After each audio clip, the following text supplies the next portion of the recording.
Lantas siapakah pengkhianat yang dimaksud oleh Presiden Prabowo Subianto? Untuk membahasnya sudah bergabung bersama kami politikus Partai Gerindra Hendarsam Marantoko. Nanti juga akan bergabung bersama kami ada juru bicara PDI Perjuangan Guntur Romli. Namun saya langsung sapa ke Bang Hendarsam terlebih dahulu. Bang Hendarsam, selamat malam, apa kabar?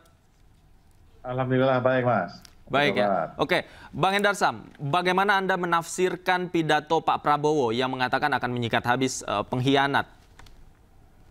Ya, kan kita harus tahu dulu bahwa terminologi daripada pengkhianat apa yang dikatakan oleh Pak Prabowo dalam konteksnya pidato beliau kemarin pada saat hari kelahiran Pancasila itu mereka-mereka yang dianggap ya tidak sesuai dengan ajaran dan falsafah Pancasila, ya melanggar Undang-Undang Dasar, melanggar undang-undang, dan itu dikemukakan beliau di hadapan para pejabat-pejabat publik yang ada pada saat itu.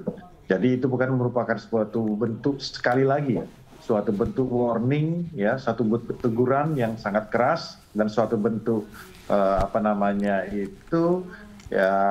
indikasi bahwa apabila ada yang coba untuk keluar dari track dan jalur yang beliau sudah tetapkan selama ini untuk berpihak kepada rakyat, berpihak kepada rakyat kecil dengan guidance-nya adalah undang-undang, ya, maka oleh karena itu siap-siap saja untuk beliau akan tindak secara tegas. Dan itu kan sudah beliau lakukan, ya, sejauh ini bahwa komitmen beliau terhadap keberpihakan kepada rakyat kecil dan juga penegakan hukum ke depannya. Nah, ini memang bisa nanti bisa dilihat dari berbagai sisi, ya, dari sisi penegakan hukum, dari sisi apakah nanti juga isu-isu tentang apakah para pejabat, para menteri, para yang berada di kabinet ini sesuai atau tidak, ya kan, bisa mengikuti ritme beliau atau tidak, ya, bisa satu isi kepala atau tidak, bisa satu visi, bisa satu misi atau tidak. Nah, seperti itu, ya, kita bisa banyak menafsirkannya hal tersebut. Tapi artinya apa? Di momen hari kelahiran Pancasila, bahwa Pancasila bukan hanya sekedar mantra, itu penting sekali buat kita, ya, maknanya sangat dalam apa yang beliau sampaikan, bahwa Pancasila bukan hanya sekedar mantra, bukan hanya sekedar kata-kata, tapi harus kita implementasikan. Nah, kadang-kadang kita dalam beberapa diskursus kita sendiri tidak tahu sebenarnya Pancasila kita implementasikannya seperti apa. Oke.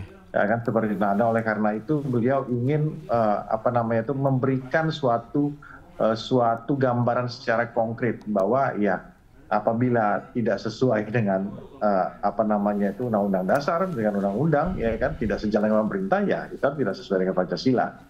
Karena beliau adalah salah satu orang yang saya anggap pribadi, beliau adalah anak ideologis dari Bung Karno juga, seorang penggagas dari Pancasila itu sendiri. Oke, Bang Hendarsam, tapi apa yang disampaikan oleh Pak Prabowo ini kan barangkali tidak lahir dari ruang-ruang kosong. Barangkali mungkin selama pemerintahan beliau sudah ada indikasi-indikasi yang terlihat bagaimana kemudian tindakan-tindakan para pengkhianat bangsa ini. Kalau Anda melihatnya, apa indikasi yang mungkin saat ini sudah terlihat dari oknum-oknum pengkhianat bangsa ini? Jadi begini melihatnya itu, kita harus melihatnya itu bukan pada fase beliau menjabat ini saja. Jadi beliau kan hidup dari zaman ke zaman, dari rezim ke rezim, dari orde lama, dari orde baru, reformasi, dan beberapa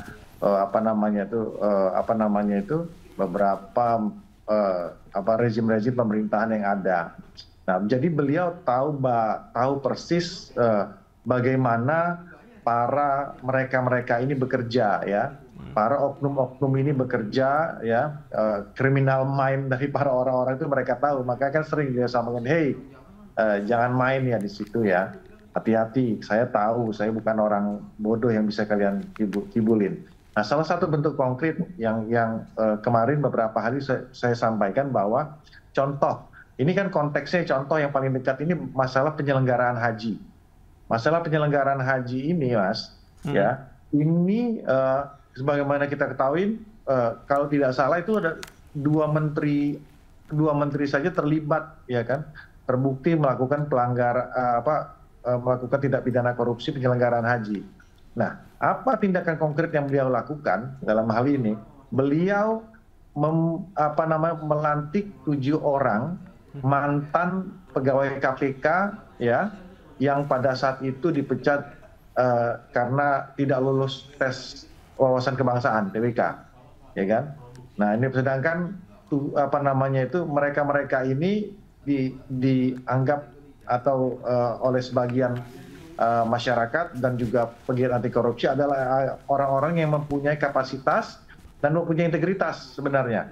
Ini direkrut, ditaruh di Badan Penyelenggaraan Haji sekarang untuk melototin tuh, untuk memitigasi supaya jangan sampai terjadi lagi kejadian hal yang serupa. Ini hal-hal yang sangat konkret sebenarnya, dan hal-hal yang sangat taktis dan strategis yang beliau lakukan. Jadi bukan sekedar omong-omong saja, beliau lakukan hal itu ini baru satu hal, belum lagi masalah penindakan, ya. Ini kan masalah pencegahan, ya.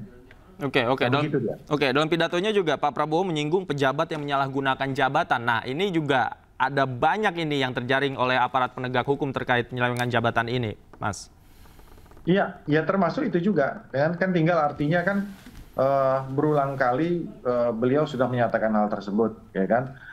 Kalau nggak bisa dibina ya sudah, kan gitu kan, diselesaikan saja. Jadi artinya nggak perlu, saya cukup tahu karakter beliau. Kalau sudah sekali ngomong, ya biasanya nggak lama tuh, ya kan, pasti ditegur, atau kalau tidak bisa sejalan ya sudah dieksekusi saja.